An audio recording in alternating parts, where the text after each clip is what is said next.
Olá a todos, mais uma vez bem-vindos ao meu canal. Hoje vamos para o terceiro episódio da série Visão de Mercado, onde eu partilho as minhas visões e expectativas sobre aquilo que podemos ver no futuro nos mercados financeiros. E com isto, vamos ao vídeo.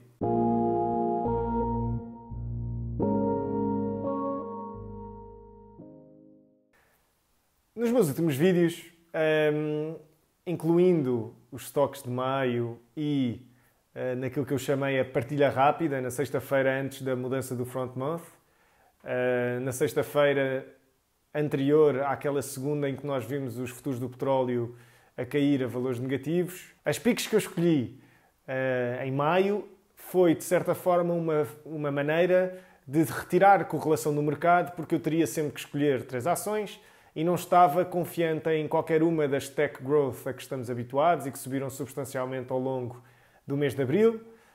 E, portanto, para obter falta de correlação com o mercado, decidi escolher ações que estão mais fora do spotlight. Temos a Interactive Brokers, que apresentou agora, dia 1 de maio, as métricas mensais, onde adicionaram quase 40 mil contas, tem quase 800 mil contas. O equity dos clientes está praticamente a bater máximos. Apesar do relatório de contas ter sido,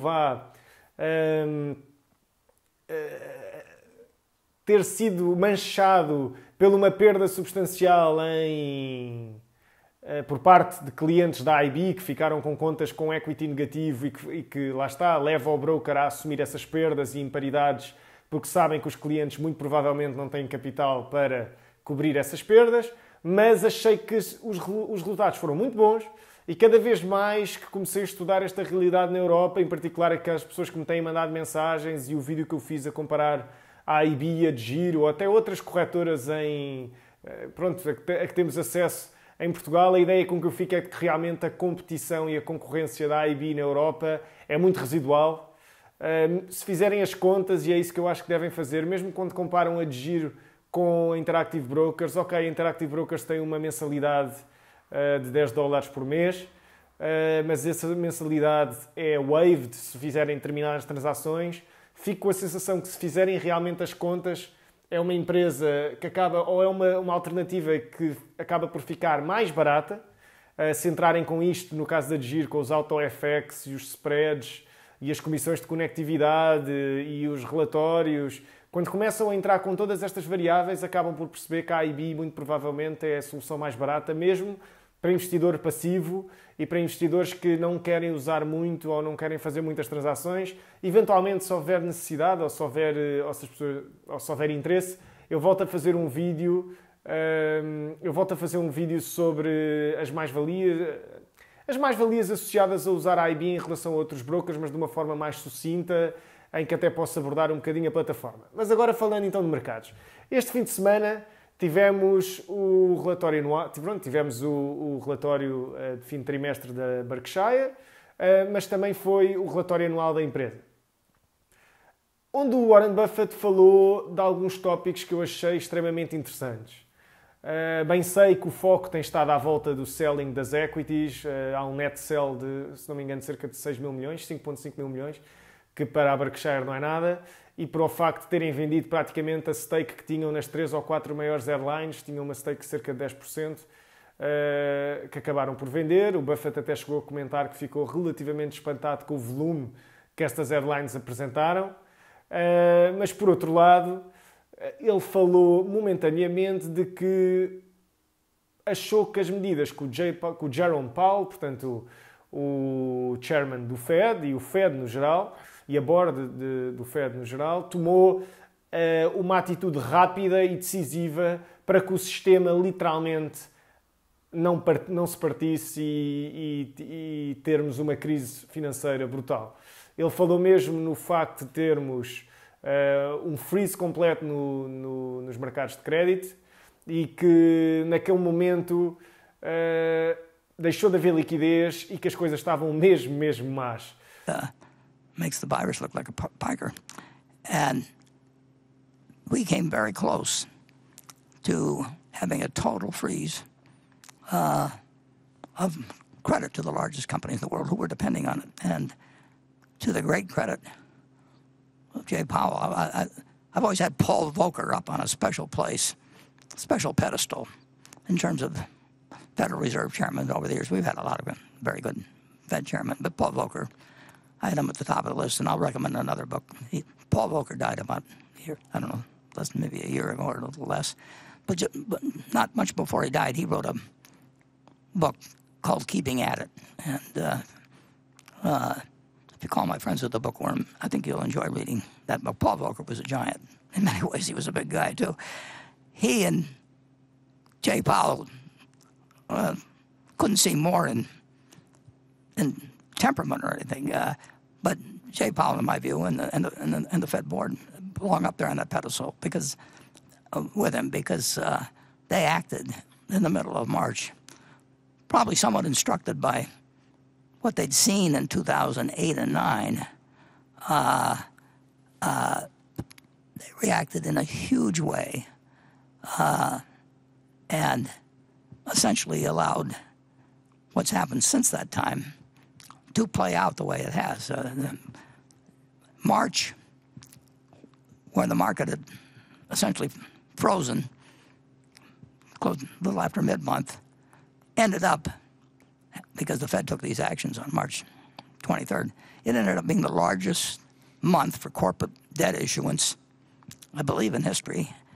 And then April followed through and was even a larger month. And you saw all kinds of companies grabbing everything, coming to market, and spreads actually narrowed. And every one of those people that issued bonds in late March and April, I sent a thank you letter to the Fed because it would not have happened if they hadn't operated with really unprecedented speed and determination. And we'll know the consequences of swelling the Fed's balance sheet. You can look at the Fed's balance sheet. They put it out every Thursday. It's kind of interesting reading if you're sort of a nut like me. O que acontece aqui é, ele diz que o Jerome Powell, neste momento, fez aquilo que o Mário Draghi fez na Europa, mas, quote, squared, portanto, ao quadrado. Fico com a ideia de que houve realmente um tsunami de liquidez para apagar, entre aspas, este fogo. O que acontece é que implicações tem, e achei muito interessante a forma como Warren Buffett abordou o tópico, que foi, bem, nós não sabemos as implicações de uma injeção de liquidez nesta dimensão, o que nós sabemos é o que é que acontecia se esta injeção de liquidez não tivesse acontecido. E com isto, acho que faz sentido, porque na prática tínhamos dado um passo gigante para trás, tínhamos uma crise brutal e mesmo que o Fed decidisse tomar esta decisão mais tarde, os danos já tinham sido causados e, portanto, achei engraçada a forma como o Buffett pôs isto. Claro que assume que pode haver custos a pagar, tal como o Jerome Powell falou na última reunião da Fed. A independência dos bancos centrais é uma coisa que demora muito tempo a construir e é muito fácil de destruir também. Portanto, esse é o primeiro ponto que eu retiro da reunião da Berkshire. Agora, também mencionou o seguinte, que neste momento, e ele deu o exemplo, por exemplo, da Boeing, a Boeing que não estava a conseguir financiar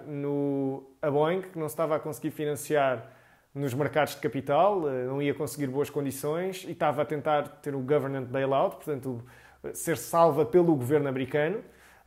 Havia, no entanto, várias cláusulas a serem faladas sobre como a proibição de buybacks, portanto, várias cláusulas associadas ao bailout, que faz sentido, não é? Porque a Boeing andou a fazer vários buybacks, quantidades astronómicas em valor que foi devolvido a investidores e de repente temos este deserto, esta situação e de repente a empresa em muito pouco tempo ficou sem cash e precisou do apoio do Estado. O engraçado é que bastou o Fed falar sobre o corporate purchase, falar sobre os programas de compra de ativos e de repente a liquidez entrou no mercado e a Boeing foi capaz de se financiar e retirou o pedido de bailout, apesar de não deixar completamente de fora o facto de poder vir a precisar ou não. But it's up there on the internet every Thursday, and you'll see some extraordinary changes there in the last 6 or 7 weeks. And like I say, we don't know the consequences of that, and nobody does exactly. And we don't know the consequences of what undoubtedly we'll have to do, but we do know the consequences of doing nothing. And that's would have been the tendency of the Fed in many years past, not doing nothing, but doing something inadequate. But Mario Draghi, brought the whatever it takes to Europe, and the Fed in mid-March sort of did whatever it takes squared, and we owe them a huge thank you. But we're prepared at Berkshire. Boeing raised $25 billion just a day or two ago, and they raised $14 billion before that, and a year ago they felt they were in a fine cash position, and I understand how all that happened. Airbus has had the same situation. They've made some comments recently within the last week, the fact that they really don't know what their future is, and I don't know what their future is. Portanto, a Boeing, que não estava a conseguir aceder aos mercados de capital para emitir dívida em condições atrativas, fez então o pedido ao governo para o bailout. Entretanto, desde que o Fed anunciou os programas de compra de ativos, a Boeing foi capaz de levantar esse capital, o Buffett mencionou isto, mas tal como a Boeing foi capaz, imensas outras empresas conseguiram aceder a este mercado e sabemos que as linhas de crédito foram completamente secas, não é? Basicamente, quase todas as empresas que tinham linhas de crédito acederam a elas, mas a verdade é que até a Berkshire, com 130 mil milhões, 140 mil milhões em cash, se não me engano, aproveitou as condições de mercado do ponto de vista de liquidez no mercado das bonds, das obrigações, para emitir mais dívida, porque lá está, tinha acesso a capital barato e decidiu usar. Isto está a ser feito um bocadinho por todo o mundo, e o que vai acontecer é que muito provavelmente vamos ter vários zombies na economia. Empresas que se calhar já estavam a ter vendas a cair, resultados a deteriorar-se, mas com este acesso a liquidez, de repente, com a questão do Covid, podem ter conseguido liquidez suficiente para aguentar agora durante vários anos e podemos ter uma economia que mesmo no pós-Covid tem altas ineficiências e vários players no mercado que simplesmente se aguentam, e daí a questão dos zombies. Temos vários zombies na economia e no sistema de crédito. Pronto. Este é o primeiro ponto. No entanto, eu acredito que isso seja uma conversa que possamos ter daqui a 5, 6 e se calhar quando estivermos no próximo bull market vamos estar a discutir sobre esta situação e as cracks fundamentais que passaram a existir na economia do ponto de vista fundamental, que temos empresas zombies, vários zombies, o sistema de crédito pode cair, a capitalização dos bancos, os NPLs. Bem, vamos voltar outra vez a essa conversa, mas a verdade é que num contexto diferente, um contexto em que as taxas de juros são negativas, ou zero, um contexto em que temos obrigações um bocadinho por todo o mundo próximas de zero, em que não existe rendibilidades. Portanto, as medidas que estão a ser tomadas pelo Governo para resolver a situação atual, e eu acho muito bem, teve que ser, tal como o Buffett disse, nós não sabemos as consequências das medidas que estamos a tomar, mas sabemos o que é que aconteceria se estas medidas não fossem tomadas. E quando estou a falar destas medidas, estamos a falar das medidas fiscais, que foram tomadas não só nos Estados Unidos, tal como na Europa, mas, portanto, estou a falar exatamente de pagar parte dos salários, pagar segurança social, no caso dos Estados Unidos, enviar cheques diretamente para as pessoas. Bem, este tipo de medidas fiscais que são suportadas por medidas monetárias, porque uma era completamente inviável sem a outra. O que acontece é que isto injeta uma onda de liquidez de tal ordem que as rendibilidades vão praticamente ser todas puxadas para baixo. E nós já vemos isso, e já víamos isso antes do Covid. Neste momento estamos a ver isso a um outro nível. Nos Estados Unidos estamos agora no zero lower bound, no ponto de vista da taxa de juros. Temos as treasuries no 0,5%. Portanto, a ideia geral é de que as rentabilidades estão a cair e muito provavelmente vão continuar a cair. Okay? O que eu acho é que tudo o que sejam ativos que possam gerar cash, na tendência em que estamos, vão continuar a inflacionar de uma maneira brutal. Okay? No pós-Covid, eu acredito que vai haver quem tem capital disponível, não vai ter grandes alternativas onde investir e obter rentabilidades. E as pessoas que tiverem o dinheiro no banco vão estar expostas a FIIs relativamente altas, as alternativas relativamente... as pessoas estão habituadas a serem... ou que tenham pouco risco, deixaram de existir com rendibilidades, mesmo que pequenas. Se nós achávamos que as rendibilidades baixas que existiam no pré-Covid, no pós-Covid ainda vai ser ainda vão ser mais baixas e vão forçar as pessoas a ativos com mais risco. E, portanto, vai olhar para aquilo que tendencialmente olha sempre, para o mercado imobiliário. Por isso é que eu acredito que tudo o que forem ativos com rendibilidade, dividend stocks, imóveis para arrendar, no ambiente em que as taxas de juros estão muito próximas de zero, vão tender a ter uma inflação em termos de valor do ativo brutal. Lá está, tem que haver acesso a crédito para as pessoas efetivamente conseguirem comprar. E depois com taxas de juros relativamente baixas para efetivamente a taxa de esforço não ser alta em relação ao comprador. Aquilo que eu acho que vai acontecer é que vamos ter as pessoas que efetivamente têm ativos, vão crescer para uma camada, e quando eu falo em ativos, falo em ações, falo em casas, falo em imobiliário, portanto, falo em vários ativos que gerem cash flow. Acho que as pessoas que vão ter, depois desta crise e ao longo dos próximos anos, vamos ver um bocadinho aquilo que vimos de 2014 a 2018, que foi uma inflação brutal em termos de preços de ativos. Na área do luxo, provavelmente, ainda vamos ver mais isso, e vimos também, de 2014 a 2018. Eu acho que vamos ver isso outra vez, mas a uma velocidade mais acelerada, e acho efetivamente que quem tem esses ativos, muito dificilmente desce na escada social, portanto, baixa para escalões mais baixos do ponto de vista da riqueza, mas, por outro lado, a escada social, subir na sociedade, vai ser cada vez mais difícil porque os valores e estes ativos vão subir de uma forma brutal e se não há um acompanhamento nos salários que à partida não vai existir, vai ser muito difícil termos esta mobilidade dentro da sociedade e, eventualmente, isso pode causar problemas graves do ponto de vista social. Por outro lado, há aqui outro efeito engraçado, que é... as pessoas falam na questão da dívida excessiva que o Estado vai ter pós-Covid e até que, se calhar, deveríamos ter medidas mais contidas nos últimos anos antes do Covid e que não deveríamos ter andado, entre aspas, a gastar como gastámos, não só no setor público como no setor privado.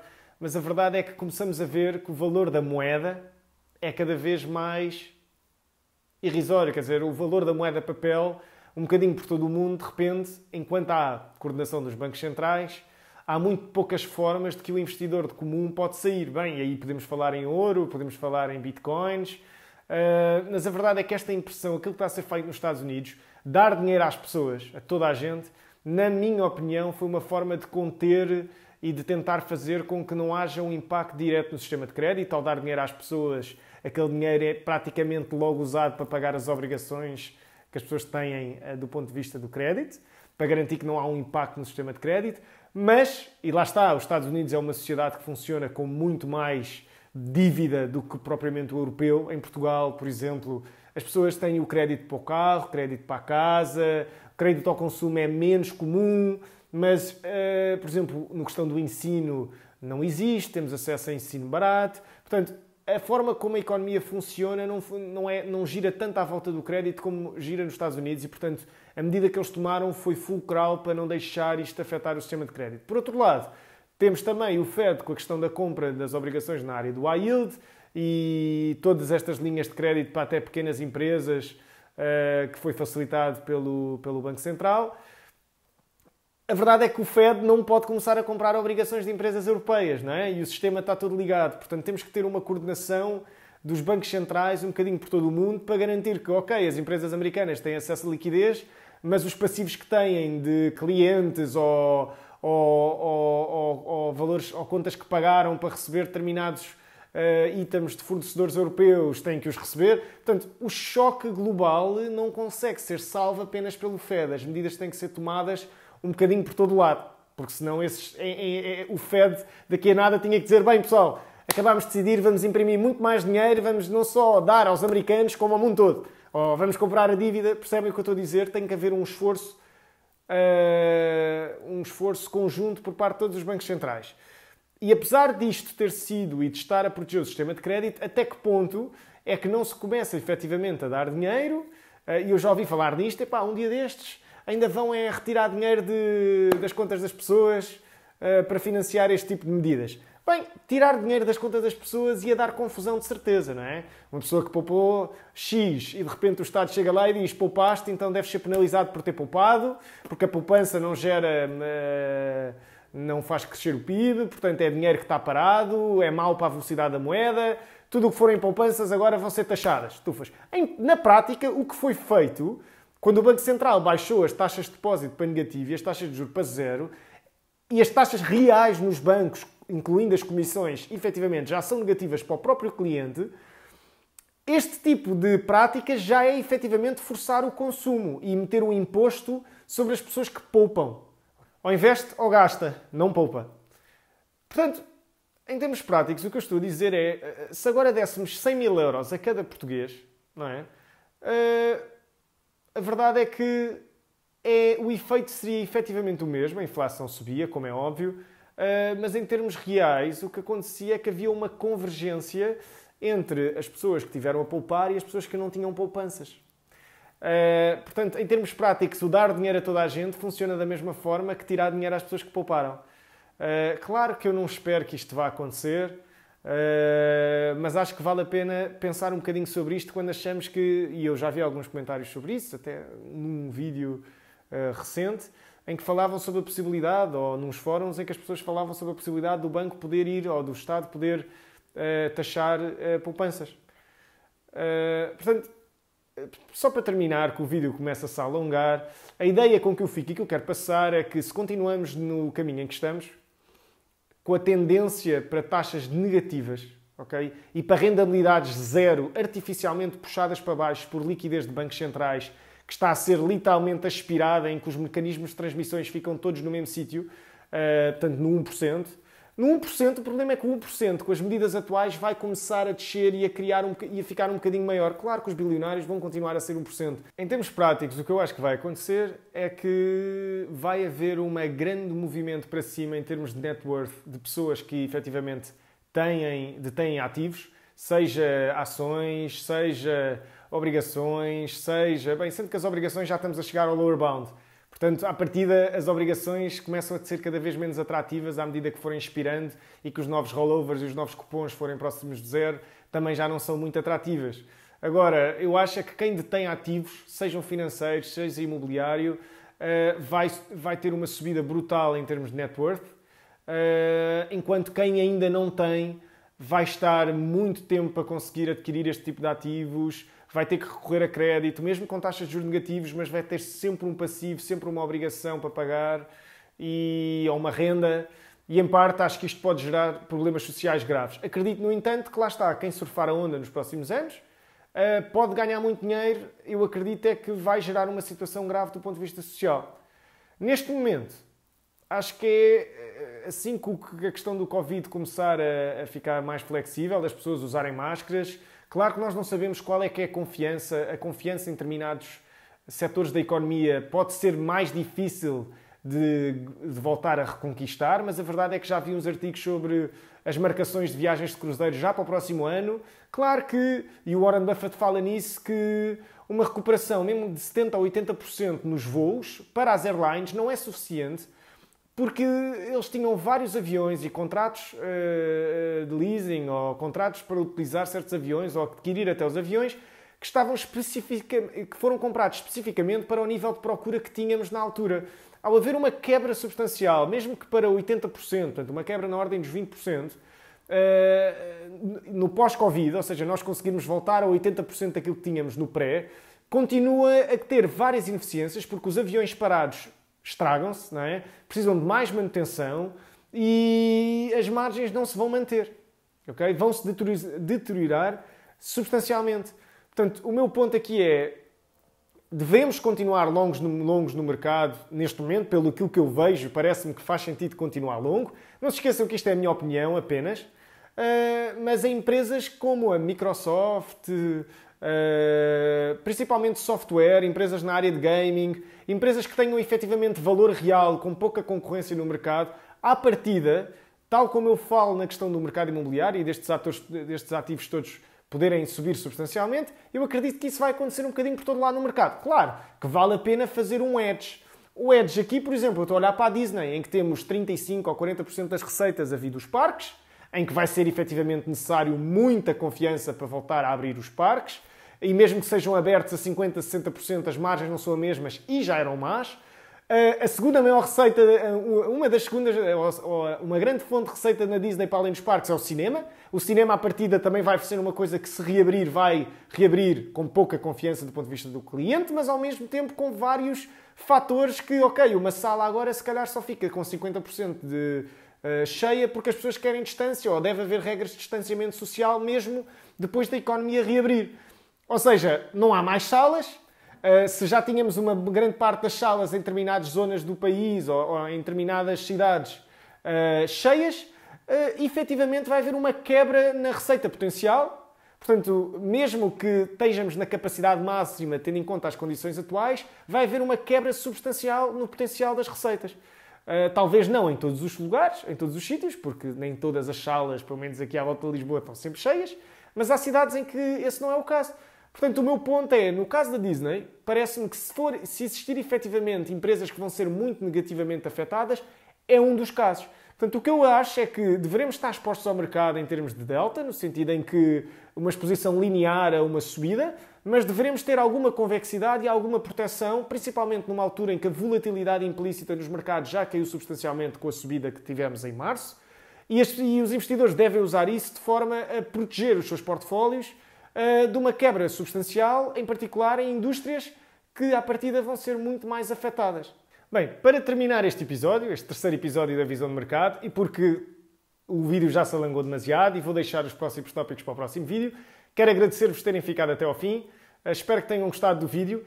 Tenham um olho no Bitcoin. Neste momento eu acho que faz algum sentido olhar para aquilo, sendo que a credibilidade monetária é todo um novo tópico para um próximo vídeo. Mas com isto, espero que tenham gostado. Considerem subscrever e gostar do canal. Até à próxima.